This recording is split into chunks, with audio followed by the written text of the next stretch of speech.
Perfecto. Un encuentro virtual más. Buenas tardes, colegas.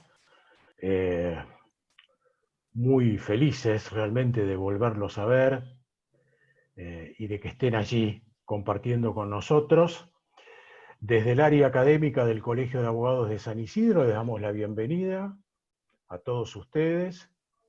Y como ustedes ya saben, iniciamos hoy un observatorio laboral que va a estar atravesado esencialmente en sus distintos encuentros por los ejes de la Constitución Nacional, jurisprudencia, doctrina, la Corte Suprema de Justicia de la Nación, específicamente de la Suprema Corte de Justicia de la Provincia de Buenos Aires.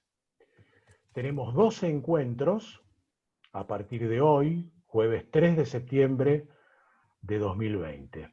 Así que esperamos poder llegar a satisfacer sus inquietudes. Seguramente vamos a hablar unos minutos previa a la introducción que va a hacer el doctor Pedro Burgos, y los últimos minutos, 17:15, 17:20, lo vamos a dejar para algunas de las preguntas de ustedes. Esto va a quedar grabado en nuestra página de YouTube del Colegio de San Isidro. Así que bueno, vamos a empezar entonces, si a ustedes les parece bien. Yo voy a presentar muy brevemente, en primer lugar, a un gran amigo. Es el doctor Humberto Pedro Burgos, hijo, como le gusta que le digamos a él, presidente de nuestro Foro Federal de Institutos y Comisiones de Derecho del Trabajo de los Colegios de Abogados de la República Argentina. Nuestra sigla gráfica es FOFETRA. A su vez, Pedro Burgos es el presidente del Colegio de Abogados de la hermosa provincia de Salta. Pedro, no quiero ni tengo más que agregar, te doy la palabra porque quiero dejar bien en claro que este observatorio legal no es que solamente está auspiciado por el FOFETRA, sino que es un ámbito más que viene de la mano del Foro Federal. Muchas gracias, Pedro, por estar con nosotros. Bueno, buenas tardes a todos, colegas. Muchas gracias, querido amigo Claudio. Buenas tardes, doctor Mario Fera. Muchos amigos y amigas de San Isidro. La verdad que para mí, para nosotros, para el Foro Federal, para quienes venimos del interior, somos eternamente agradecidos al Colegio de Abogados de San Isidro y quiero hacer llegar este agradecimiento, este afecto al doctor Santiago Quarnetti, con quien tenemos una gran relación y que San Isidro siempre, siempre nos abrió las puertas. Y en eso de abrirnos las puertas, no quiero dejar de mencionar a Claudio, un gran amigo, un compañero de trabajo, integramos un gran equipo federal y que creo que con el tiempo ha ido madurando, incorporando muchísimos colegas de todo el país. Hoy son 25 institutos de trabajo de toda la Argentina, 19 provincias argentinas, hemos llegado hasta Tierra del Fuego, desde Jujuy a Tierra del Fuego, pero trabajando en conjunto y siempre, siempre sosteniendo la idea de apertura, de pluralidad de ideas, que es lo fundamental en nuestro foro, con colegas que vienen tanto del derecho sindical, del derecho de los trabajadores, de la parte empleadora, también de la parte, lo que hace al ámbito judicial. En ese camino, no quiero dejar de olvidarme a un gran amigo también, que seguramente todos ustedes conocen, quien nos abriera las puertas por primera vez en el 2012-2013, el doctor Diego Tula, que nos permitió llegar a San Isidro desde Salta. Yo siempre digo esto, o sea, Salta totalmente por ahí alejada de cualquier cuestión laboral en general en el país, y en su momento fueron ustedes, San Isidro, quienes nos abrieron las puertas inmediatamente y empezamos a trabajar. Y bueno, ahí después trabajando en conjunto con Claudio y con todo el equipo, veo muchísimas caras conocidas y amigos de verdad del foro, Nahuel Espinillo, también Gonzalo Barciela, Guillermo Tercibajian, y bueno, todo el equipo que hoy seguramente está impulsando, Fernando Singer, Marta Bujías, entre tantos colegas y amigos. Bueno, una vez más el agradecimiento y la apertura a todo el país de esta propuesta importantísima y con expositores de lujo que elevan el nivel y la calidad del derecho del trabajo. Muchísimas gracias, que sea una excelente propuesta y a disfrutarla. Buenas tardes para todos. Muchas gracias, Pedro. Muy amable, muy emotiva las palabras y muy sinceras como siempre. Bueno, ustedes saben que estos encuentros tienen que ser breves, ¿no? Para que el tiempo es tirano siempre. Después de esto viene un observatorio de Derecho Civil, del Instituto de Derecho Civil también del colegio, así que tenemos que tener especialmente esta consideración. Hoy vamos a dar unos visos generales. Mi idea va a ser tratar de contactarme con ustedes por esta vía para darles opiniones, visiones personalísimas de cuál es el tipo de ligamen indispensable que uno ve entre nuestra ley fundamental y el derecho del trabajo, tanto en su expresión individual como en su clave colectiva, como a un sector de la doctrina le gusta mencionar y explicitar. Hay una frase de arranque que yo creo que viene de manera muy relevante en este caso para darle un eje matriz al curso, al observatorio. Dice, no basta que la Constitución Nacional contenga todas las libertades y garantías conocidas. Es necesario que contenga declaraciones formales de que no se dará ley que con pretexto de organizar y reglamentar el ejercicio de esas libertades las termine anulando y falseando. Juan Bautista Alberdi, Bases y puntos de partida.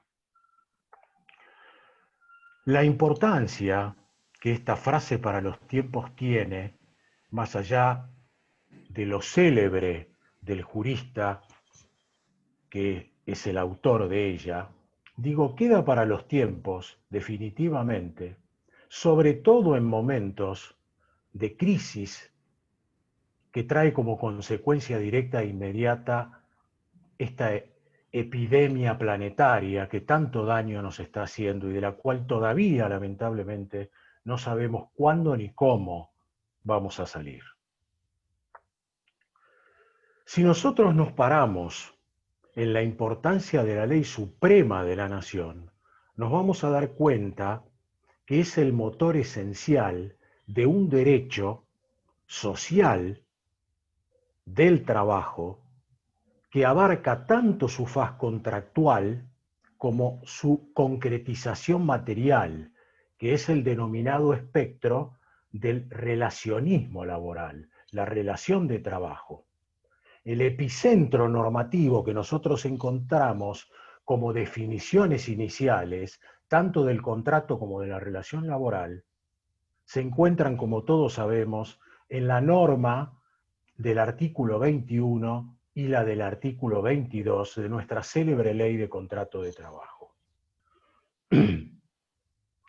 La Constitución Nacional, cabe siempre resaltarlo y recordarlo, contiene declaraciones de principios, derechos, garantías y sustancialmente valores culturales, sociales, con traducción jurígena.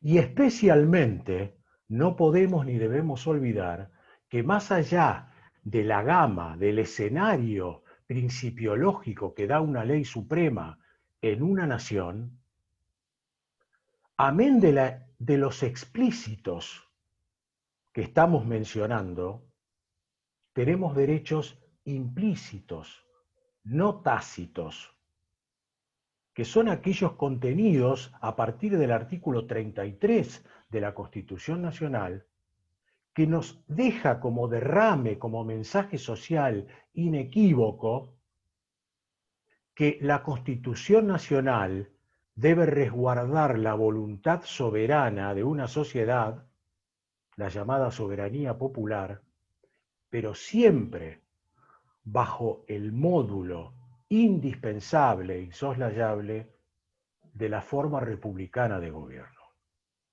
Miren, Karl Popper, un famoso filósofo y jurista austríaco nacido en Viena en 1902, fallecido a mediados de la década del 90, tiene entre sus tantas obras, como padre, digámoslo así, del denominado racionalismo crítico, una que se denomina La lección de este siglo, reflexiones sobre la teoría y práctica de un Estado democrático.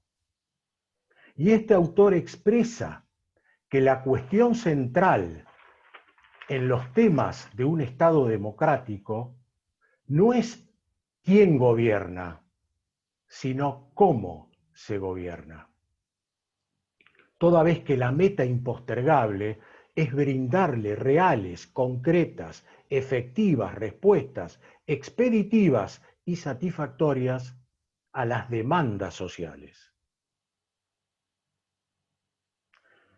Es entonces ineludible ligar, como dijimos al principio, la Constitución Nacional y su importancia esencial cuando nosotros tenemos que pensar tanto en la construcción, en la edificación, en la interpretación o hermenéutica y en la concreta aplicación de las normas laborales en el medio de los conflictos.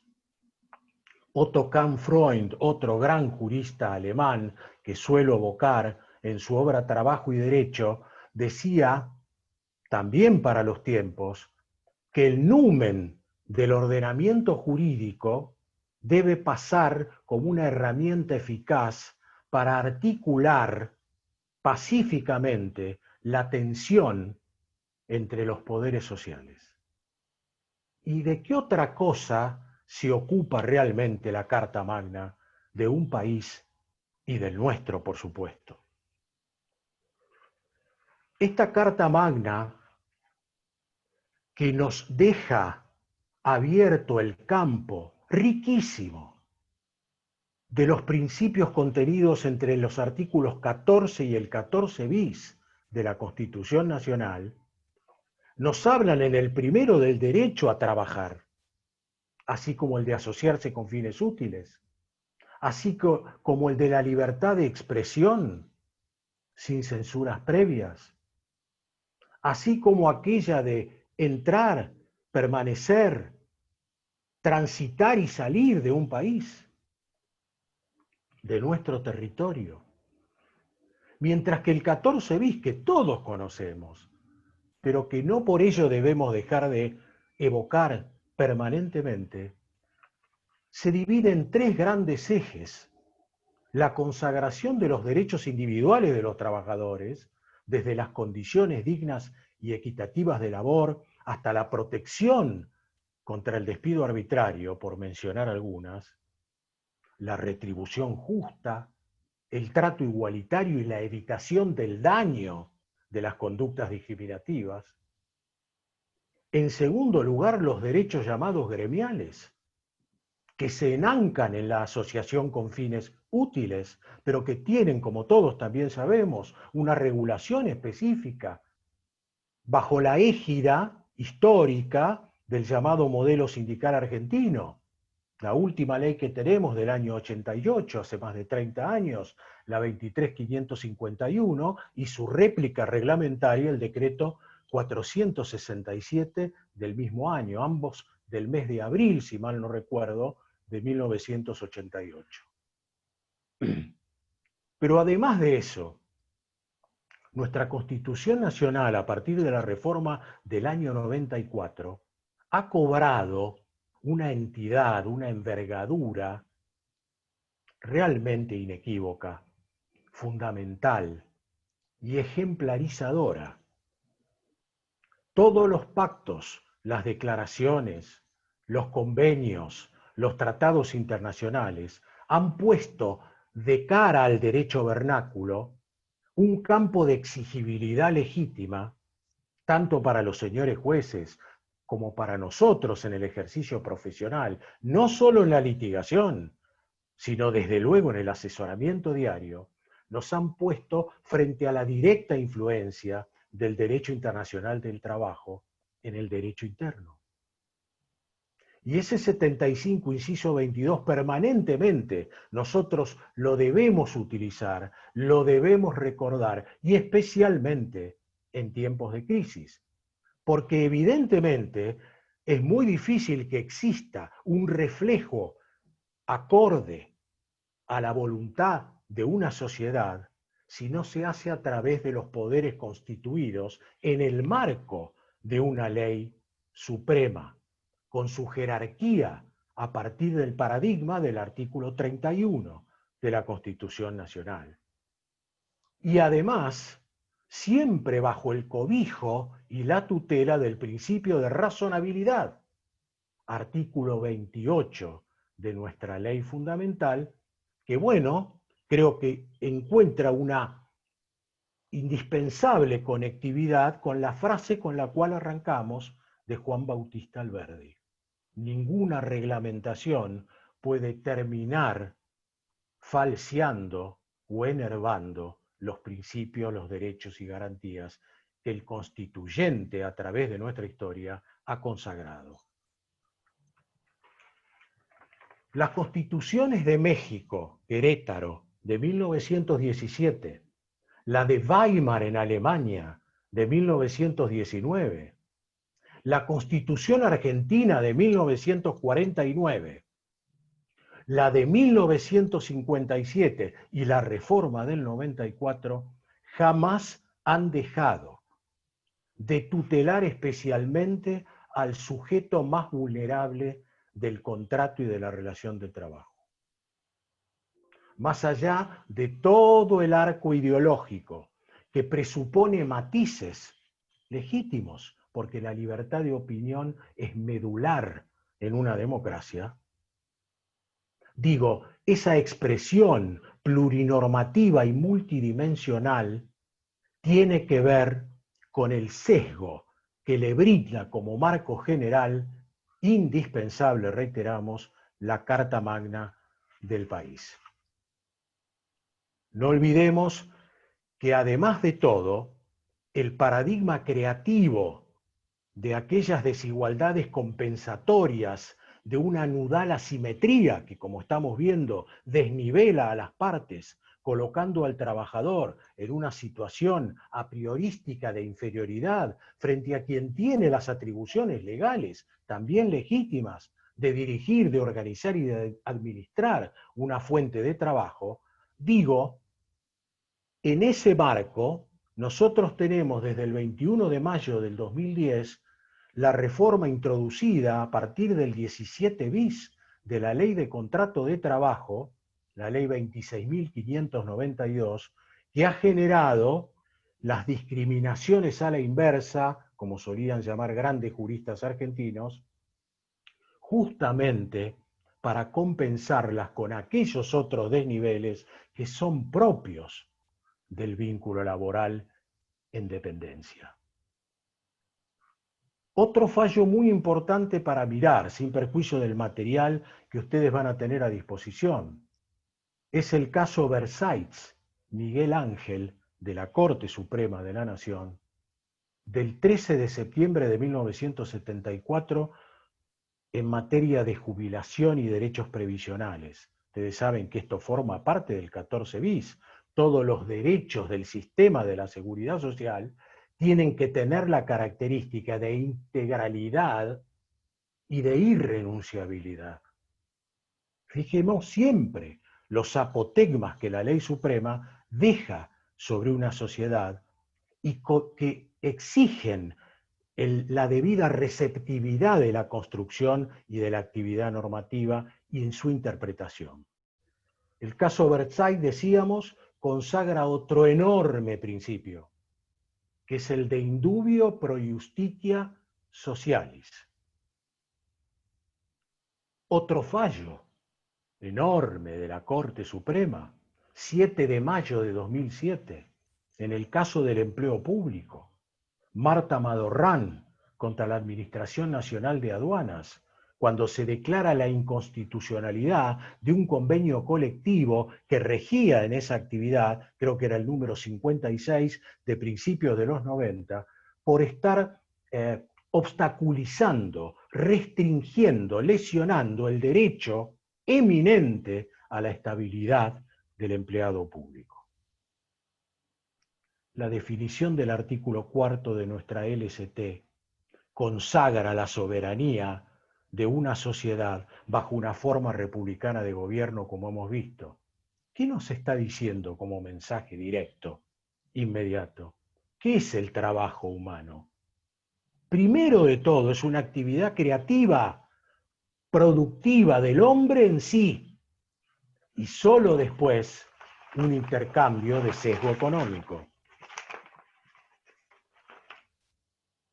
Me parece que las fuentes internacionales que hemos mencionado, que enriquecen la ley fundamental de nuestro país, han encontrado, por ejemplo, en el fallo Giroldi Horacio sobre el recurso de casación del 7 de abril de 1995, ¿qué nos está diciendo? Que estos tratados, que estos convenios, que estos pactos, que estas declaraciones deben ser entendidas, traccionadas, aplicadas y comprendidas en las reales condiciones de su vigencia. Para ir finalizando, hay dos aspectos muy importantes que tienen el atravesamiento de la constitucionalidad en el derecho y la disciplina jurídico-social del trabajo, insisto, tanto en su cauce individual como en su camino de la colectividad. Es el tema de la vulnerabilidad. Dijimos, hay sujetos en este vínculo laboral que se encuentran en situación de mayor vulnerabilidad y que por ende requieren ser un sujeto de preferente tutela jurisdiccional. Esto es, tutela constitucional. Casos Isacio Aquino contra Cargos Servicios Industriales o Bisotti contra AMSA en la primavera del 2004, todos lo recordamos. Pero en el tema de la vulnerabilidad, yo siempre quiero recordar este ítem, digamos, si me permiten catalogarlo de este modo. Un anteproyecto de reforma del año 2018 que se hiciera en el marco, digamos, a través de una comisión que se conformara en el marco del decreto 182 de ese año, 2018, Julio César Rivera, Diego Botana, Daniel Pizarro, grandes juristas, grandes constitucionalistas, civilistas, hombres del derecho en general. Digo, en ese marco, una de las propuestas, o mejor dicho, dos de ellas, están dadas o estaban dadas en el artículo 6 como complementario del artículo 14 del actual Código Civil y Comercial de la Nación, Ley 26.994, que acaba de cumplir su primer lustro, ¿no? Desde el 1 de agosto de 2015.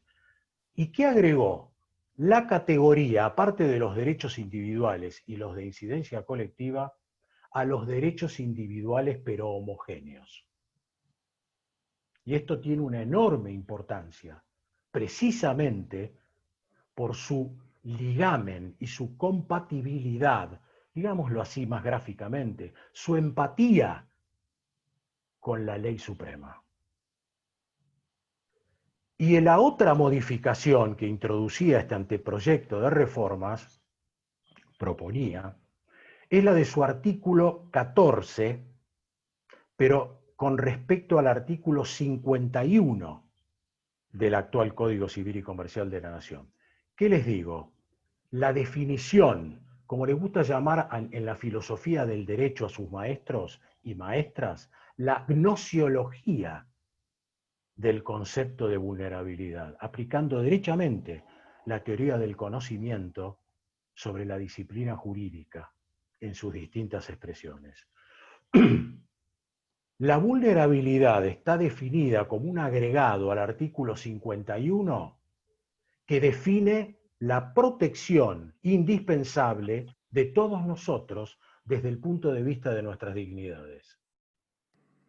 Y esa vulnerabilidad, esa abarcativa de género, de condición económica, de posición social, de niveles de cultura, de etnias y étnicas, razones étnicas, y también todo lo que tiene que ver con la expresión de un ciudadano frente a los poderes constituidos.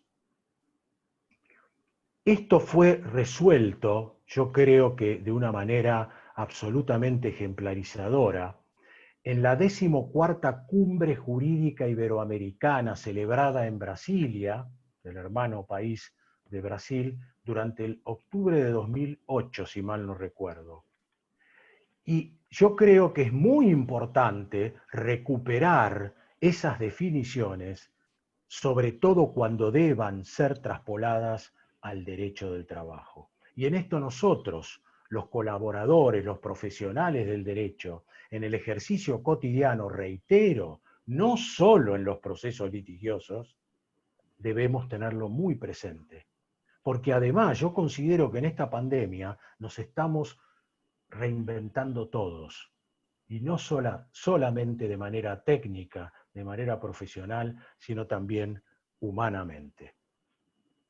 A propósito de esto, destaco, y no demagógicamente, un fallo de hace pocos días, el 11 de agosto, dictado por la Sala 9 de la Cámara Nacional de Apelaciones del Trabajo, que lleva la firma precisamente del doctor Mario Fera y del doctor Roberto Pompa, y que se refiere en la causa, la voy a leer, Asociación de Empleados de Farmacia contra Energía y Vida de la Argentina, Sociedad Anónima, o sea, la conocida en el mercado, por llamarlo de una manera, de la cadena farmacéutica del doctor Ahorro, y que se ha consagrado, yo creo, de manera espléndida a través de ese pronunciamiento.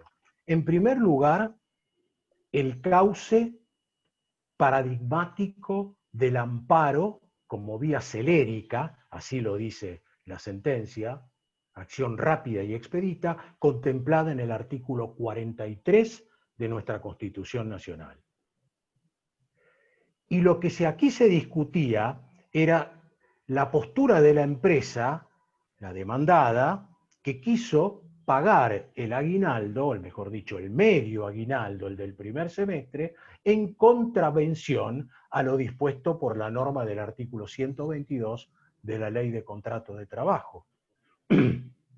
Seguramente habrá invocado cuestiones de crisis, de la pandemia, del COVID-19, de falta o disminución de trabajo o de fuerza mayor. Ustedes saben de lo que estamos hablando, ¿no es cierto? Toda la actividad normativa desde marzo para acá hace eje específicamente en esta situación.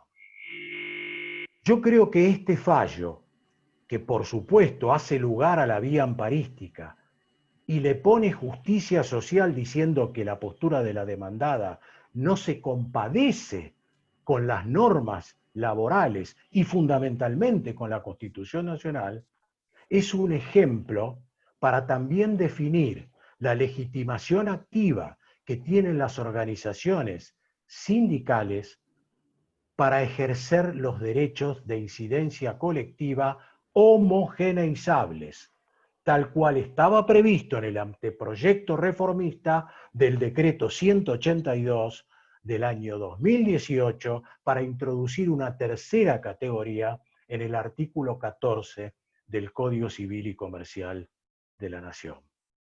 Esto es un tema fundamentalísimo que la Ley Suprema está sosteniendo de manera indispensable y que atraviesa el derecho individual y el derecho de los colectivos de los trabajadores, en este caso y en nuestra materia.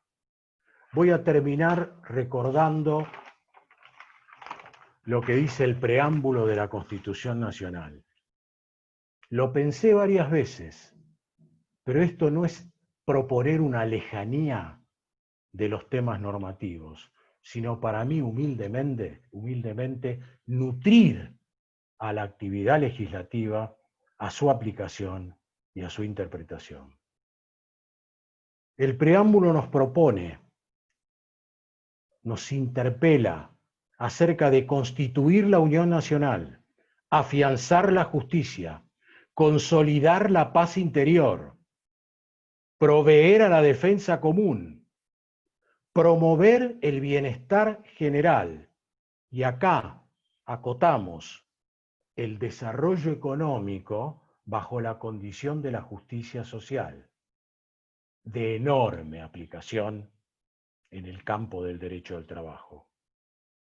Asegurar los beneficios de la libertad para nosotros, nuestra posteridad y para todos los hombres del mundo que quieran habitar en el suelo argentino. Y después una pequeña que se me ocurrió escribir a mí mientras preparaba esta charla. El renombre de una sociedad, el prestigio institucional de un país, depende del acatamiento, de la obediencia y del resguardo efectivo de su ley fundamental. Muchísimas gracias por la atención y continuamos con el lujo de tener aquí al doctor Mario Fera.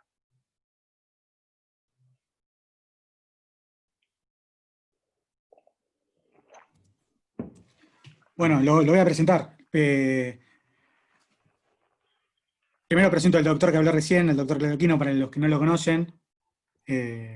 Hubo desavenencias sobre quien presentaba, así que creo que lo conocemos todos o casi todos, pero voy a hacer un breve resumen del CV porque hay gente que por ahí es nueva.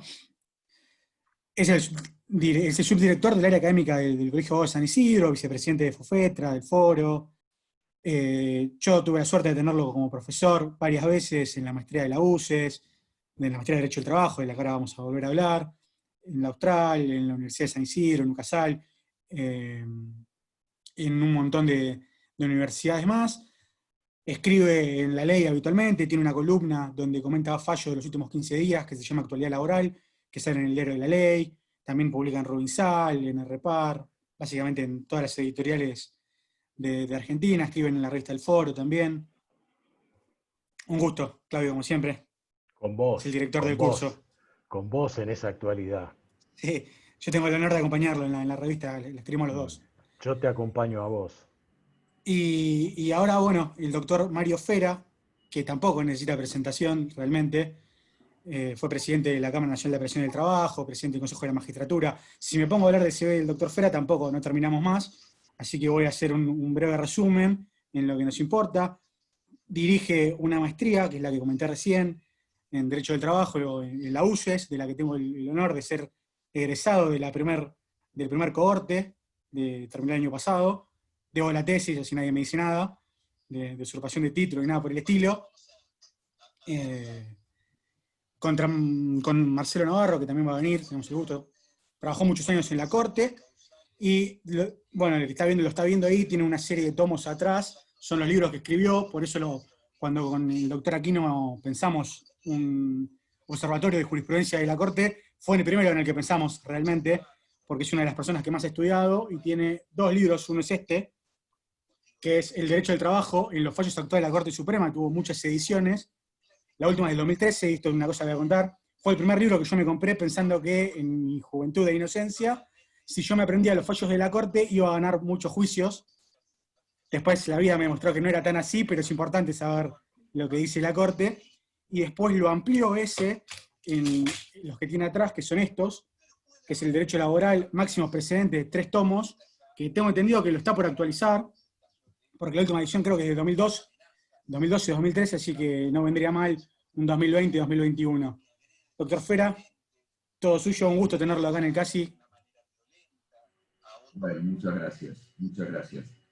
Bueno, exagerada la presentación, pero muchas gracias. Sé que por el vínculo que hicimos en estos años, el doctor Espinillo ha tenido alguna subjetividad.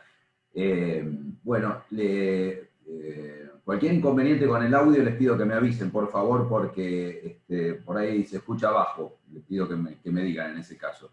Yo voy a tratar en pocos minutos de resumir un tema que es prácticamente, digamos, difícil de resumir, pero que de alguna manera me contentaría o nos contentaríamos con el doctor Aquino, como lo hablábamos antes de la charla, si esto significa un disparador para las charlas que vienen y una introducción para los temas específicos importantes que se van a tratar. Y la idea es, bueno, situarnos nosotros en el escenario temporal que estamos viviendo y en el escenario de la realidad del país y del derecho del trabajo. Estamos en septiembre del año 2020 con un contexto social y laboral muy particular en el cual este observatorio que vamos a hacer, estas charlas son realmente muy importantes para situarnos, para estudiar los temas y para sacar conclusiones sobre la base de conocimientos y experiencias serias. Entonces, nuestra idea es empezar a definir algunos conceptos para situarnos. En septiembre del año 2020 y en lo que va de este año se habla recurrentemente de la palabra crisis, se habla recurrentemente de la palabra emergencia. En términos jurídicos debemos hablar muy recurrentemente de la Constitución, y por eso, digamos, celebro el título de este observatorio y de esta charla, y también del derecho del trabajo y del trabajo en particular, porque vamos a ver que en los últimos tiempos el trabajo y el derecho del trabajo están siendo objeto de una observación mucho más amplia que la que nosotros podemos hacer en San Isidro, la que podemos hacer en el país, Argentina, y de la región también, porque es la propia Organización Internacional del Trabajo la que está observando el futuro del trabajo. Yo quiero agradecer realmente a las autoridades del Foro de Colegios de Abogados, del Instituto de Derecho del Trabajo de los Colegios de Abogados por invitarme. Para mí es un honor estar realmente, y en la persona del doctor Pedro Burgos, del doctor Claudio Aquino, espero que podamos reflexionar con utilidad y voy a estar a disposición en todas las charlas que tengamos. Crisis, emergencia, constitución y trabajo son 4 palabras que se vinculan estrechamente y de una manera dinámica en este tiempo. Hay alguna cuestión muy importante después de haber escuchado a muchos doctrinarios en este tiempo que me interesa mucho clarificar para que nosotros podamos tener presente. No es lo mismo la crisis que la emergencia. La crisis es una situación fáctica, la emergencia es un concepto jurídico, y es importante que esto lo podamos distinguir. En este momento estamos viviendo o atravesando 2 crisis muy evidentes, una crisis sanitaria y una crisis económica. Pero en la medida en que fueron encaradas por normas en nuestro país, decretos de necesidad y urgencia por el Poder Ejecutivo Nacional que están siendo observados y de alguna manera convalidados por el Congreso en los términos de la Constitución Nacional y también por la Corte Suprema seguramente, porque acompañó las políticas del gobierno, esta crisis se traduce jurídicamente en normas de emergencia. Y cuando ya la crisis se transforma en normas de emergencia, entonces del terreno fáctico en materia sanitaria o económica pasamos al terreno jurídico. Es decir, un abordaje, un encuadramiento y una solución que da el Estado a través del Poder Ejecutivo Nacional por la necesidad y la urgencia, y seguramente a través del Congreso y a través de los fallos de la Corte que sobrevendrán en los próximos tiempos, de acuerdo con la división tripartita de nuestro poder. Crisis fáctica, emergencia jurídica. En este contexto, ¿qué es la Constitución y cómo se relaciona con el derecho del trabajo? Bueno, la Constitución es la norma estructural de nuestro país. Es bueno que nosotros asentemos este concepto porque clarificar la visión de que la Constitución es una norma estructural nos ayuda a entender el escenario en el que nosotros estamos parados hoy, en el derecho del trabajo.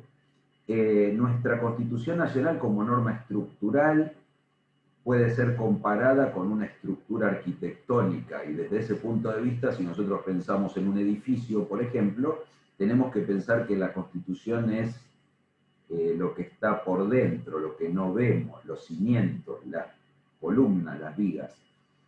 Nuestra Constitución Nacional, en particular el derecho del trabajo, porque el tiempo no nos da para abordar todas las materias, aunque la Constitución es estructural en todo, nuestro derecho estructural del trabajo está fundamentalmente plasmado en el artículo 14 bis de la Constitución, que es la norma histórica por la cual hace 63 años se introdujo el constitucionalismo social en Argentina, y el derecho del trabajo pasó a formar parte de el vértice superior de la pirámide jurídica de nuestro país. Por lo tanto, desde 1957, de 1949 primero, pero desde 1957 de manera definitiva, el derecho del trabajo es parte de las normas más importantes de nuestro país. Podríamos decir que es derecho fundamental en Argentina. A través del artículo 14 bis, que tiene, si nosotros volvemos a la idea de estructura, tiene como cimiento el principio protectorio. El trabajo en sus diversas formas gozará de la protección de las leyes, que es lo que le da razón y sentido de ser al derecho del trabajo. Y tiene quizás como dos columnas más importantes, las de las condiciones dignas y equitativas de labor, que podemos imaginarlas si nosotros imagináramos una estructura como dos columnas fundamentales.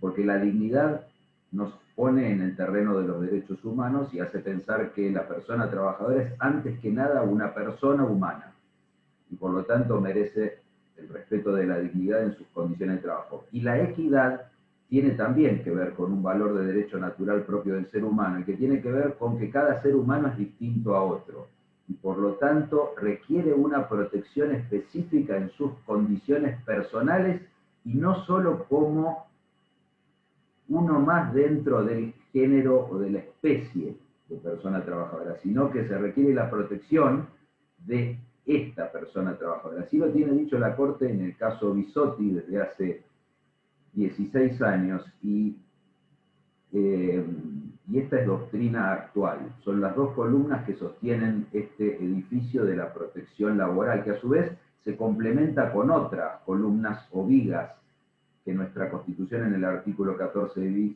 prevé, y que tienen que ver, por un lado, con la duración del trabajo cuando se protege a la jornada y que tiene que ser limitada. También se protege al salario con 4 cláusulas, se protege a la estabilidad con 2 cláusulas y se protege a la libertad sindical con cláusulas de orden individual y colectivo. Estas son las columnas y vías que sostienen nuestro derecho constitucional del trabajo como derecho estructural. ¿Y por qué hacemos alusión a esto y qué importancia tiene situarnos en este escenario hoy en día? Bueno, porque esta estructura de nuestro país, este edificio que puede ser el edificio imaginario del derecho del trabajo, se vio impactado por la situación de crisis y de emergencia que estamos viviendo, y que podríamos imaginarla, siguiendo el ejercicio imaginativo, que este edificio se vio impactado por un sismo. Un sismo que es esta emergencia y esta crisis que estamos viviendo de dimensiones aún indeterminadas. Porque no sabemos dónde va a terminar y hasta dónde llega esto. El impacto del sismo en el derecho del trabajo argentino se conjuga con un impacto que ya venía produciéndose a nivel mundial, y que es esto que yo decía al principio de la exposición, que son los cuestionamientos de la OIT plasmados en la última declaración del año pasado sobre el futuro del trabajo. ¿Por qué? Porque el trabajo, por influencia de determinados factores que se dan a nivel mundial, estaba siendo puesto en cuestión desde el punto de vista de su regulación futura. ¿Cuál es el futuro del trabajo? ¿Cuál es el trabajo del futuro?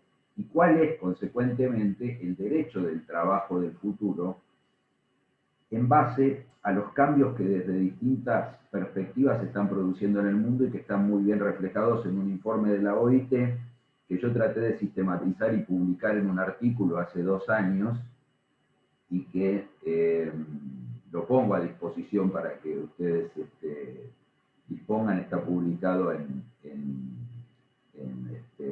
la editorial La Ley, en la revista Derecho del Trabajo. Como a su vez también pongo a disposición un trabajo que hicimos junto con la doctora Couseiro, en relación con el impacto del nuevo escenario que presenta para el derecho del trabajo la situación de emergencia que estamos viviendo. Una situación de emergencia doble, que es sanitaria, por un lado, declarada por el gobierno mediante una ley en diciembre del año pasado, es decir, 3 meses antes de comenzar esta cuarentena larga que estamos viviendo. A través de la ley 27.541 se declaró una emergencia sanitaria y pocos días después se declaró una emergencia ocupacional. Nosotros estamos atravesados en este momento por una doble situación de emergencia, a lo cual se suma la consecuente emergencia económica en términos críticos que estamos viviendo hoy, ¿no? Que es consecuencia de ambas emergencias, la sanitaria e interactúa permanentemente con ella, porque Argentina, como sabemos, es un país que vive en términos económicos una emergencia casi permanente en las últimas décadas de la que no podemos salir.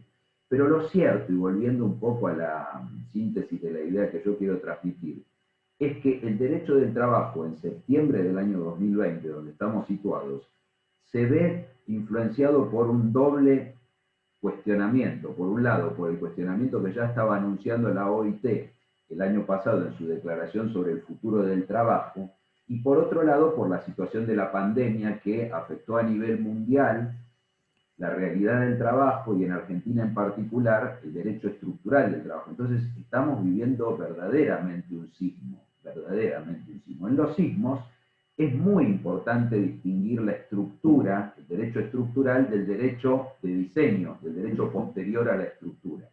Y en Argentina es muy importante saber cuál es el derecho constitucional del trabajo, porque es el que al estar impactado por el sismo tenemos que cuidar por ser derecho estructural. Y esto es lo que está conformado por nuestra Constitución. Entonces, sobre esta base, a partir de una lectura muy veloz que yo hice de los componentes básicos, columnas, vigas y cimientos del artículo 14 bis, nosotros nos podemos hacer una gran pregunta que hoy se está haciendo la doctrina a nivel, podríamos decir, transnacional. En particular nos interesa mucho el pensamiento de algunos juristas argentinos que ven el derecho del trabajo con una sensibilidad especial, y a la luz de algunos autores, principalmente de España, hoy existe una gran pregunta muy interesante que yo formulo para que nos hagamos durante todas estas charlas que vamos a tener. ¿Estamos frente al derecho del trabajo en la emergencia o estamos frente a un derecho del trabajo de la emergencia? Y en este sentido hay opiniones disímiles que me anticipo a decir que considero que ambas son factibles y son compatibles, que no nos agrietan conceptualmente. ¿Por qué? Se habla del derecho del trabajo en la emergencia, tratando de describir qué está pasando en el derecho del trabajo a nivel mundial, y nosotros nos podemos preguntar a nivel nacional durante esta situación de emergencia que aparece como un sismo de consecuencias inusitadas. Hay una nueva regulación por parte del Estado, los decretos dictados por el Poder Ejecutivo Nacional desde el 20 de marzo o hasta un poco antes, hasta la fecha, nos muestran una regulación específica históricamente novedosa. Nunca había habido una regulación de este tipo, donde inclusive hasta el Estado está saliendo en defensa de los y las empleadoras con medidas de asistencialismo hacia el empleador. Una cuestión insólita y muy poco común en el ámbito del derecho del trabajo, que es una disciplina protectora con miras a tener un destinatario preciso, que es la persona trabajadora. O estamos frente al derecho del trabajo de la emergencia, es decir, a un derecho del trabajo distinto. Bueno, hay autores en uno y otro sentido. En España, María Emilia Casas Bamonde, una catedrática de la Universidad Complutense de Madrid, una jurista de una trayectoria impresionante, la primera catedrática mujer, sostiene que estamos frente a un derecho del trabajo en la emergencia, mientras que Manuel Carlos Palomeque, un destacadísimo también catedrático de la Universidad de Salamanca, sostiene que este derecho del trabajo es un derecho del trabajo de la emergencia. Entiendo que ambos conceptos son constructivos, valiosos y compatibles. Entre nosotros, Héctor García estudió el tema y sostiene como Carlos Palomeque que estamos frente a un derecho de trabajo de la emergencia, y a partir de este concepto desarrolla la importancia de las características que tiene la regulación del Estado actual, que no solo actúa sobre las personas trabajadoras, sino también sobre los empleadores. Yo soy de la idea de que no nos tenemos que meter en el laberinto de responder si este es el derecho del trabajo en la emergencia o de la emergencia. Me inclino más por la postura de decir que no hay más que un derecho del trabajo y que atraviesa situaciones críticas que jurídicamente se traducen en declaraciones de la emergencia, pero que el mismo derecho del trabajo, uno mismo y uno solo, es el que tiene que dar respuestas a los distintos tipos de emergencia de que se traten, y en las medidas del gobierno encontramos una respuesta a este derecho del trabajo en la emergencia que estamos viviendo. Precisamente, el gobierno, y hasta ahora, en la medida en que ha sido convalidado por el Congreso, dio, me parece a mí, en la tecla de apuntar a regular los institutos más sensibles, los institutos fundamentales del derecho del trabajo, porque si nosotros analizamos la jornada limitada del artículo 14 bis de la Constitución Nacional como derecho estructural, encontramos con que los decretos de necesidad y urgencia apuntaron a la protección de la jornada e inmediatamente tuvieron una actividad legislativa que disparó una ley de teletrabajo que se va a poner en marcha a partir de los próximos meses. La jornada se rediseñó a partir de las imposiciones de la crisis y de la emergencia, y hoy nos tenemos que cuestionar cómo vamos a mirar la jornada hacia el futuro. No solo a partir de la realidad del teletrabajo como realidad posible desde el punto de vista del desarrollo de la tecnología, sino la jornada de trabajo desde el punto de vista en el teletrabajo del derecho a la desconexión, pero fuera del teletrabajo, es decir, en la jornada típica de trabajo, cómo mantener los límites a la jornada a pesar de las nuevas exigencias que plantea esta situación que parece no tener límites. Bueno, en nuestra Constitución, la limitación de la jornada implica una posición filosófica de que la persona trabajadora tiene una vida fuera de la jornada. Y precisamente esa es la verdadera vida para la cual se trabaja, es decir, se trabaja para vivir fuera de la jornada laboral y no se vive para trabajar.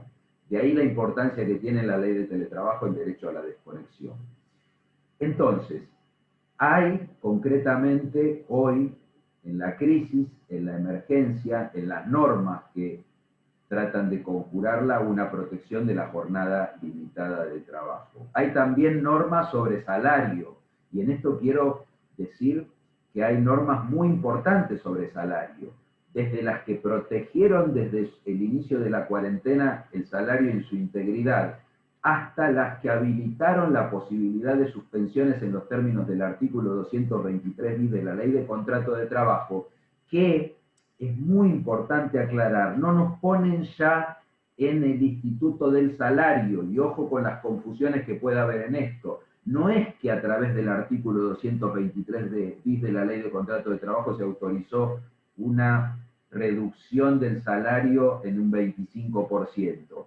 Lo que el gobierno autorizó por vía de la negociación y del acuerdo colectivo es la eventual suspensión con una asignación que no es salario, sino que es una compensación, entonces no es una reducción de salario, sino que eventualmente frente a una hipótesis en la que necesite hacerse una suspensión por vía de la fuerza mayor, colectivamente puede pactarse que la asignación sea inferior a los ingresos totales salariales, pero ya no se trata de una reducción de salarios. Ojo, y esto es muy importante porque no hay habilitación de una reducción salarial por parte de las normas de emergencia. En tercer lugar, el gobierno se ocupó del tema de la estabilidad, otra de las columnas del artículo 14 bis, a través de una norma que puede tener su polémica, como es la prohibición de despidos, que había sido antecedida por la duplicación de indemnizaciones, y hoy ambas normas están en paralelo vigentes, aunque obviamente la prohibición de despidos se superpone implica que un contrato de trabajo no pueda ser disuelto salvo por las causas fundadas que puedan existir. Y esto dio lugar a una serie de interpretaciones vinculadas con el periodo de prueba, sobre la cual hay jurisprudencia dispar, y también sobre algunos institutos que no están específicamente contemplados en los decretos del gobierno. Obviamente que el gobierno, dictando decretos de necesidad y urgencia, no podía cubrir todas las contingencias posibles que se pueden presentar en el derecho del trabajo. Seguramente el legislador, si esta situación se extiende por más tiempo, o eventualmente la jurisprudencia, irán unificando criterios y resolviendo las distintas hipótesis que pueden plantearse, también en los distintos tipos de relaciones laborales que pueden darse de acuerdo con la especificidad, ¿no? Como aquellas que tienen un componente de inestabilidad propio del tipo de relación de que se trate, valga decir, entre otros ejemplos, el de la industria de la construcción.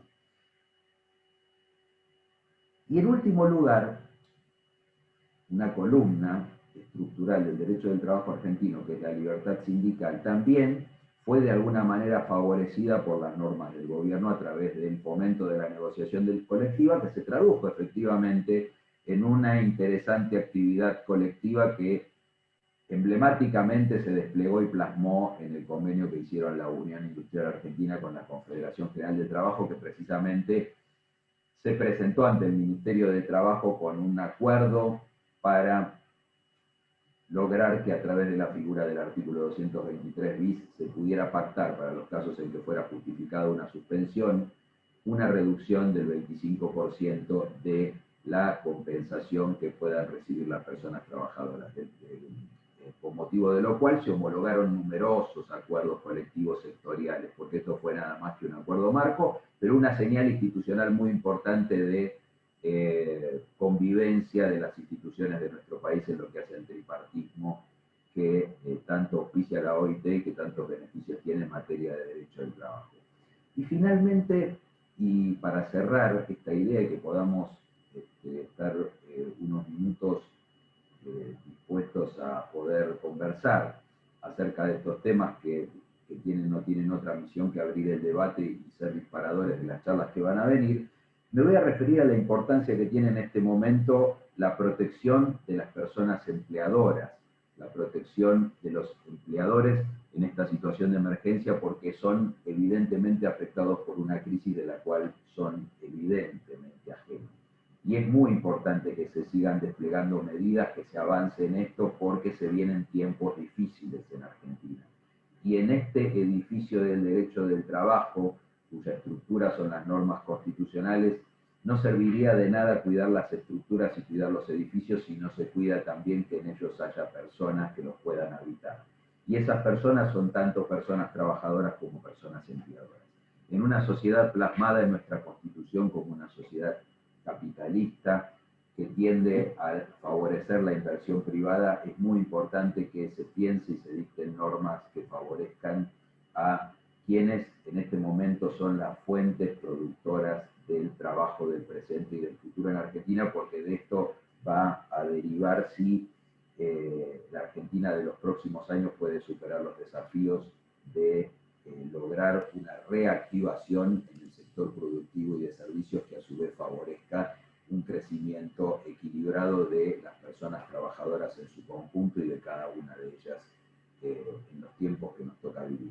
Bueno, por mi parte, estas reflexiones para dar comienzo y abrir un poco el diálogo en los minutos que nos quedan, pero también abrir estos interrogantes para los encuentros que nos queden, procurando que sean lo más enriquecedores posibles para todos y todas nosotros. Muchas gracias.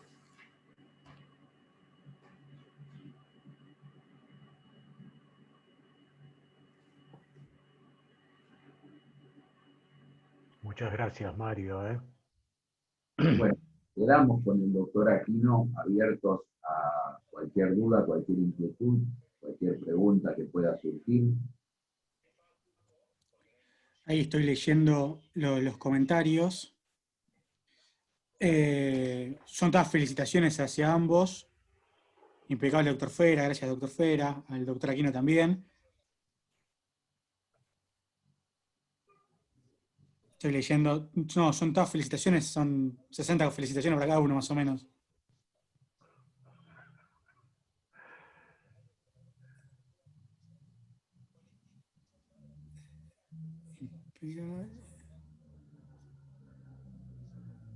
No, Ahí son que todas dice, felicitaciones y comentarios de...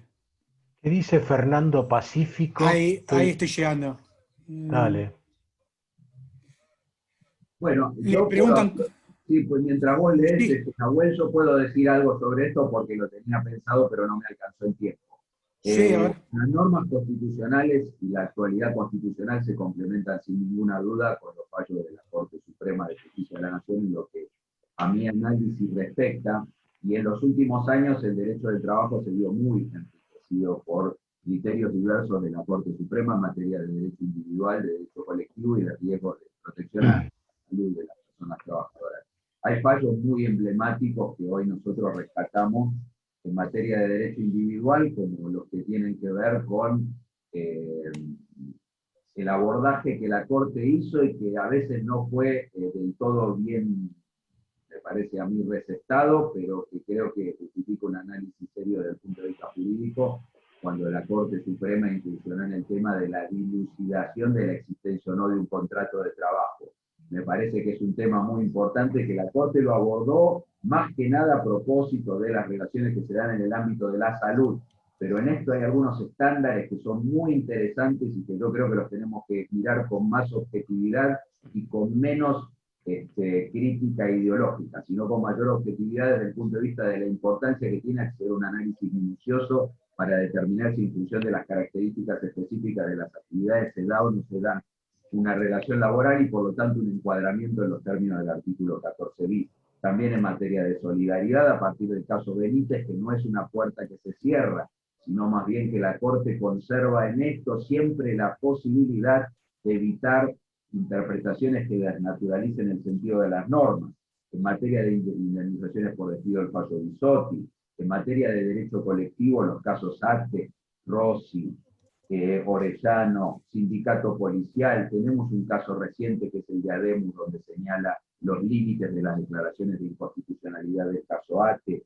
Tenemos en materia de riesgos una serie de fallos muy importantes hasta el año 2016, cuando la Corte, podríamos decir, purificó el régimen, el viejo régimen de la Ley de Riesgos del Trabajo, haciéndolo constitucional, y a partir del fallo Expósito, como la Corte comenzó en un punto de inflexión a ver que este régimen ya era posible y que es un régimen que con algún saneo puede lograr una reparación adecuada de los riesgos laborales y de las incapacidades laborales. Bueno, esta es simplemente mi reflexión general sobre los papeles.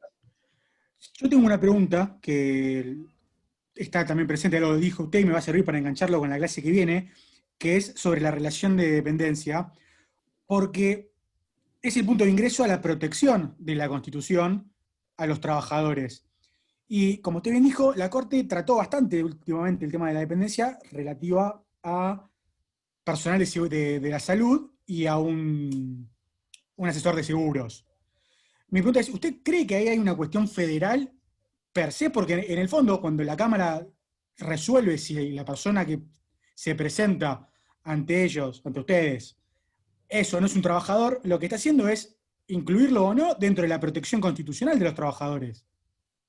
Es decir, para mí debería haber muchos más casos en la Corte de relación de dependencia o no, más allá de estos extremos de arbitrariedad que todos conocemos. ¿Usted cree que esto no se da porque no se plantea o porque hay una mirada escéptica y no se le da tanta importancia a la protección constitucional? No, lo que pasa es que yo lo veo desde dos perspectivas. Está la perspectiva jurídica y está la perspectiva fáctica. Desde el punto de vista jurídico, sí, el ingreso o no dentro del artículo 14 bis es una cuestión federal. Pero cuando la cuestión se sujeta a la valoración de hechos y pruebas de cada caso, eso no es de conocimiento de la Corte, porque el sistema judicial argentino está diseñado a través de un recurso extraordinario. Las instancias ordinarias son las que evalúan hechos y pruebas, y la Corte no revisa, salvo que haya arbitrariedad en la valoración de las pruebas, y eso es un supuesto que involucra el derecho, el debido proceso y el derecho de defensa, en la medida en que una persona fue condenada sin una sentencia fijada efectivamente en la ley. No es una derivación del derecho, una derivación razonada del derecho vigente con aplicación a las circunstancias de la causa. Es una causal de arbitrariedad que genera una lesión al artículo 18 de la Constitución Nacional. En esa medida hay cuestión federal. Ahora, sí, indudablemente habría una cuestión federal si la cuestión vinculada con el encuadramiento o no en el artículo 14 bis, fuera una cuestión puramente jurídica, de puro derecho. Ahí sí sería una cuestión federal. Pero normalmente depende de la valoración de hechos y pruebas y esto es ajeno a la instancia federal. Perfecto. Y una pregunta para el doctor Aquino es si puede comentar un poco más sobre el fallo al que hizo referencia de las farmacias. Bueno, tenemos a uno de los autores acá, reitero. Sala 9, Cámara Nacional de Apelaciones del Trabajo. 11. ¿Me dejás, Mario, que yo comente esto? Hago de periodista yo. No, te lo pido porque yo no puedo hablar de mi propio fallo. Claro, Y me además porque imaginé. todavía no está firme, digamos, ¿no? Bueno, yo ahí lo que destaqué, porque nosotros los abogados lo que tratamos de hacer ante las decisiones judiciales es una interpretación, podemos estar de acuerdo totalmente, no estarlo totalmente o parcialmente de acuerdo. Yo lo que destaco acá, y no sé, es una discusión que veo que se está planteando. En primer lugar, la consagración del postulado amparístico del artículo 43. Es decir, estamos hablando del salario, como bien decía el doctor Fera, uno de los grandes paradigmas que tenemos en el 14 bis, como el derecho constitucional en la relación de trabajo. Entonces, me parece importante que la elección de esa vía haya sido debidamente receptada. Me parece muy legítimo. Y el otro aspecto fundamental, creo que acá sí, digamos, dejando sin efecto la sentencia anterior, ¿no es cierto?, de la ACUO, creo que era una jueza, bueno, donde yo me paré especialmente es en el epicentro que se hace del argumento racional de la legitimación activa de una organización sindical. Después podemos hacernos otra pregunta, si es solamente para los sindicatos con personería gremial o es abarcativa también de los simplemente inscriptos, como para representar a través de la vía de un amparo el interés colectivo de aquellos trabajadores que dependen de la cadena farmacéutica, doctor Ahorro, para impedir, mediante la vía amparística, que la empresa demandada pudiera pagar el primer semestre del sueldo anual complementario de manera diferida y en cuotas. El fallo, que yo insisto, lo dije, presto mi total conformidad a ella, es en los dos aspectos. La legitimación activa de una organización sindical, basándonos en el Código Civil y Comercial, basándonos en antecedentes que tenemos de la Corte Suprema y de la Suprema Corte de Justicia también, de la provincia de Buenos Aires, y sobremanera para una definición. A ver, hay sentencias que son pedagógicas. A mí me cuesta estar diciendo esto, porque en la pantalla tengo un amigo aparte de un gran camarista, pero lo digo sin ningún afán demagógico. Saquemos al doctor Mario Fera y al doctor Roberto Pompa, que han sido los autores.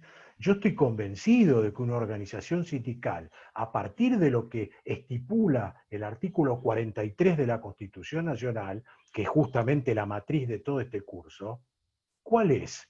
Que esta acción rápida, expedita, celérica, como la llama la Sala 9, ante situaciones homogéneas, que sin desmedro de la individualidad del derecho subjetivo de cada trabajador involucrado, amerita un decisorio en un solo expediente, digámoslo así, por el interés colectivo que existe con dimensión social.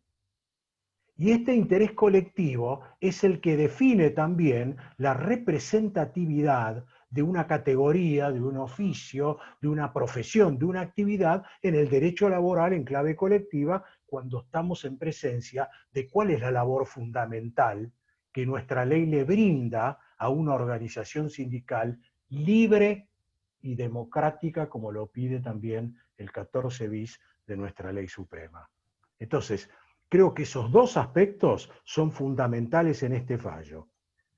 La pregunta que yo me estoy haciendo es, frente a las situaciones, pasando a otro tema, del 223 bis, de la LCT, de la que hablaba también Mario, el consentimiento del colectivo de los trabajadores de manera subjetiva, tal como lo parece estipular el artículo 22 del decreto reglamentario 467, implicaría como inevitable que cualquier pacto o acuerdo que se realice más allá de la representación legítima de un sindicato deba contar previamente con la conformidad de cada trabajador.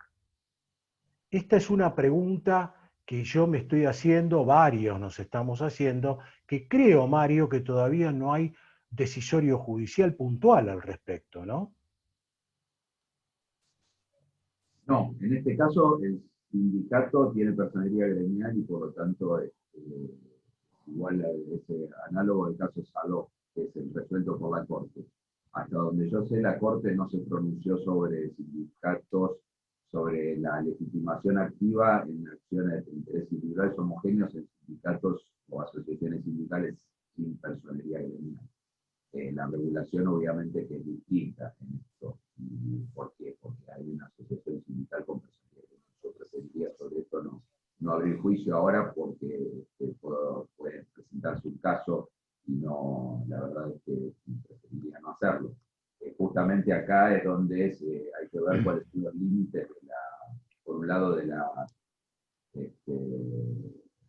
limitación de la ley 23.551 sobre los derechos de las asociaciones sin personería, pero por otro lado también ver las consecuencias que podría tener dentro del colectivo el otorgamiento de tamaño, digamos, de legitimación a una asociación que no es la más representativa. Estamos hablando siempre cuando haya otra asociación con personería, porque obviamente si hay una asociación simplemente inscrita, pero en el ámbito no hay una con personería, sin duda que la tiene. La legitimación, porque esto creo que las consecuencias son las mismas. Acá veo que hay otras preguntas. Yo con respecto hay una primera pregunta hacia mí, que me parece que tiene que ver con el tema de las presiones que se producen en este momento de prohibiciones del despido sobre pactos en los términos del artículo 241. Esto inevitablemente es una cuestión de hecho que sí, claro, toda crisis y toda emergencia genera este tipo de situaciones en la faceta de las negociaciones individuales, cuando hay, como en el derecho del trabajo, una parte más débil, como es la persona trabajadora, una persona trabajadora que hace una renuncia simulada y cobra un pacto en los términos del artículo 241 en sí mismo no está prohibido. El problema es cuando esto no refleja la realidad, y si la realidad es que el trabajador, la persona trabajadora fue presionada, puede ir a la justicia y iniciar una acción y demostrarlo a través de la eventualmente nulidad del acuerdo, digamos. El 241, cuando es un 241 puro, no requiere homologación del ministerio, salvo que haya pacto de sumas que se pretendan liberatorias. Si no, el Ministerio de Trabajo, creo que en la provincia de Buenos Aires tampoco no homologan los acuerdos. Los homologan en los términos del artículo 15 cuando hay derechos litigiosos y hay eventualmente una posible violación de la irrenunciabilidad. Y en cuanto a la pregunta del doctor Ojeda, lo de la relación de empleo público, si el empleo público respecto del aguinaldo, si están hablando, si está equiparado a si está comprendido dentro de las disposiciones que el gobierno dictó, es muy distinta la situación del empleo público privado de la del empleo público estatal. El empleo privado del empleo público estatal, porque el empleo público estatal está alcanzado, hay una parte que está alcanzado por la disposición del gobierno sobre el funcionamiento del aguinaldo. En cuanto a la pregunta del doctor Ojeda sobre los derechos sociales y la acordada 36 de la Corte, creo que son planos distintos, con todo el respeto que me merece el doctor Ojeda, a quien le tengo mucho respeto, y somos colegas y pares. Creo que son planos distintos. La Corte dictó una acordada para su funcionamiento interno y para estudiar los casos frente al impacto que determinadas decisiones judiciales pueden causar, y entonces un estudio interno que la Corte hace a partir de la acordada 36. Los derechos sociales son derechos constitucionales. La Corte en esto es un tribunal supremo que tiene que resguardar la Constitución Nacional por encima de todo. El otro es un medio. La acordada dispone de un medio, no es un fin. Los derechos, en cambio, son un fin. Digamos, son dos cuestiones distintas. Uno es para el funcionamiento interno de la Corte. Si el consecuencialismo genera lesión de derechos sociales, esto la interpretación sería mal hecha. Pero bueno, es mi pregunta. Y el doctor Ojeda está planteando otra pregunta. No sé por dónde se va a determinar la naturaleza jurídica cierta de puede derogar, no hay ninguna duda que no puede derogar el artículo 58. El silencio prolongado de los trabajadores solo puede ser interpretado en los propios términos del 58 cuando de él se desprende un comportamiento que no pueda ser interpretado de otra manera. El periodo de prueba, yo ya me pronuncié sobre este tema. Para mí el periodo de prueba, respecto del decreto que prohíbe los despidos, suspende el periodo de prueba. Suspende el periodo de prueba. Me parece a mí que una vez finalizada la vigencia de la prohibición de despidos, hay que rever la eventual reanudación del periodo de prueba. Ese es mi criterio. Yo quería acotar a propósito de la inquietud, muy importante, me doy cuenta, no porque lo diga uno, sino porque está dentro de la temática del sesgo constitucional en el derecho del trabajo, es que este fallo al que estamos aludiendo hace una muy buena evocación de los dos grandes casos de la Corte, especialmente uno, el de Alavi, allá por el mes de febrero del año 2009. Ustedes recordarán el caso Ernesto Alavi, donde se fijó también, más allá de los amigos Curiae que intervinieron, era un colega, es Alavi, intervino el Colegio Público de Abogados de la Capital Federal y la Federación Argentina de Colegios de Abogados, en el marco de una acción que precisamente queda, digamos, aglutinada en esta categoría tan importante de los derechos de incidencia colectiva homogéneos a partir de la individualidad. Entonces, el caso Alavi, así como por ejemplo, ahora me acuerdo, el de Padec con Swiss Medical, que fue del mes de agosto del año 2013. Otro caso muy importante donde intervino un sujeto sindical, el del Sindicato Único de Trabajadores Privados de la Libertad Ambulatoria, SUTPLA, que nosotros hemos tenido la oportunidad de comentar para la editorial La Ley, allá por mediados de noviembre del año 2015. Entonces, yo creo que los sindicatos, uno de los grandes actores sociales en el medio de esta crisis, como bien se distinguía un derecho en o de la emergencia, presente y futuro del derecho del trabajo, que está ahora potenciado, su futuro es inmediato. Es mucho más inmediato que cualquier especulación teórica y retórica que nosotros, los profesionales del derecho, los jueces, los doctrinarios, los juristas, podíamos pensar. Esto se ha acelerado todo, con lo cual la teoría del conocimiento y del pensamiento se potencia, se acelera, se hace mucho más exigente. Por eso tenemos que tener mucha atención a todas estas cosas, y yo, está mal que lo diga desde mi carácter de director, pero con toda honestidad intelectual, 100 y pico, casi 120 participantes, es porque hay un interés. Y este es el sesgo, el trayecto que nosotros le vamos a dar a este observatorio. Así que tengamos muy en cuenta este tipo de fallos, insisto, los derechos de incidencia colectiva, artículo 43 de nuestra Constitución Nacional, que abarca aspectos como la discriminación, los consumidores, los usuarios, la competencia desleal, y que coloca entre los sujetos activos, protagónicos para la impetración de estos reclamos a las asociaciones profesionales debidamente registradas. Entonces pensemos también que el 14 bis dice que la organización sindical libre y democrática es un derecho de los trabajadores para constituirlas mediante la simple inscripción en un registro especial. Les estoy dando una opinión personalísima. Le hago la última pregunta, doctor. Así ya le pedimos disculpas. Como le dijimos al principio, tenemos que terminar puntuales porque después de nosotros arranca otro posgrado, casi con la Universidad de Buenos Aires. Creo que usan la misma plataforma, así que y 28 tenemos que entregar. Es un tema que usted maneja bastante, de hecho dio varias charlas sobre esto, que es el procedimiento preventivo y la prohibición de despidos y suspensiones. ¿Cuál es su opinión?, le preguntan. Bueno, con respecto al procedimiento preventivo de crisis, que siempre a los abogados nos gusta sacarle la foto normativa, está básicamente en un elenco que va entre los artículos 98 al 105 de la famosa Ley Nacional de Empleo de 24.013, pero que tiene complementaciones con un decreto muy importante cuando no se da la cantidad porcentual de despidos o suspensiones que agitan necesariamente el inicio previo de un procedimiento preventivo de crisis según estas normas que mencioné. Es el decreto 328 de marzo de 1988. Después tenemos otro que es el 2072 del año 94 para empresas de más de 50 trabajadores y que está vigente. Y por último, el decreto 265 del año 2002. Hoy en día, si tomamos como ejemplo icónico el de la TAM, Sociedad Anónima, que nosotros lo hemos, en otra actividad ya lo hemos sumado, podemos sumarlo también como material, procedimiento preventivo de crisis. No voy a entrar en un tema ideológico, político de esa actividad. Tengo mi opinión, pero no es el momento.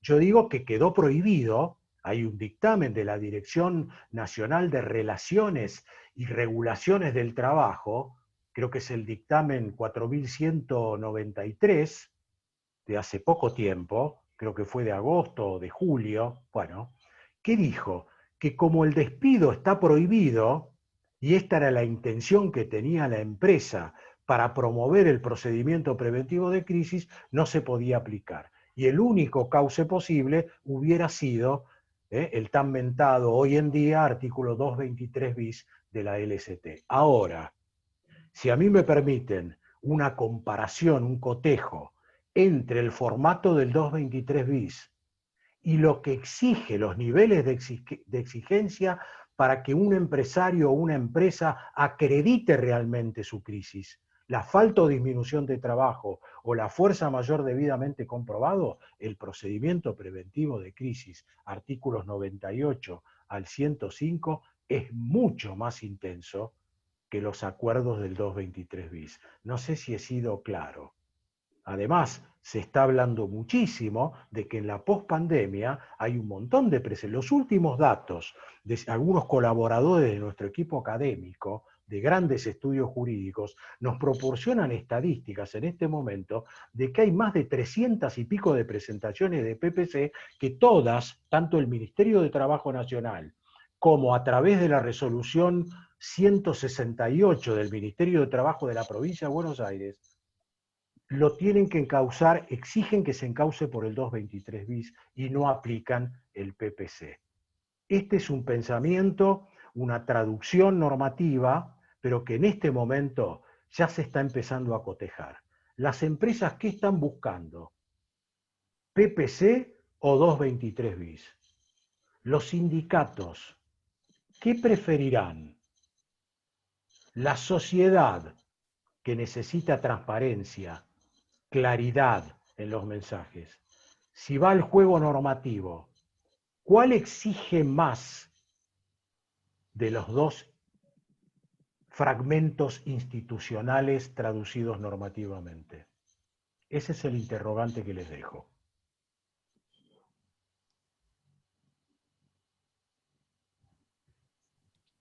Sí, y para que preguntara también cuál es la posición de las empresas, y con esto terminamos, también le vamos a pasar en el material, aparte de lo de la TAM, la presentación y la resolución del Ministerio, hay un caso que todavía no tuvo sentencia, es que ACC Group se llama la compañía, fue famosa porque primero suspendió por el 221, se los dieron por válidos porque fue antes de la prohibición de despidos del 329, quiso celebrar 223 bis, no los dejaron, o sea, los trabajadores no prestaron conformidad, y como ustedes saben son concertadas, por lo cual inició un procedimiento preventivo de crisis, el Ministerio de Trabajo se lo rechazó y bueno, metió un amparo que está en primera instancia para resolver, a ver cuál es su situación. Lo que manifiesta básicamente es que no pueden pagar salarios y no pueden celebrar 223 bis porque los trabajadores no prestan conformidad, que lo único que les quedaría es el procedimiento preventivo, pero el Ministerio se lo rechaza. Habrá que ver.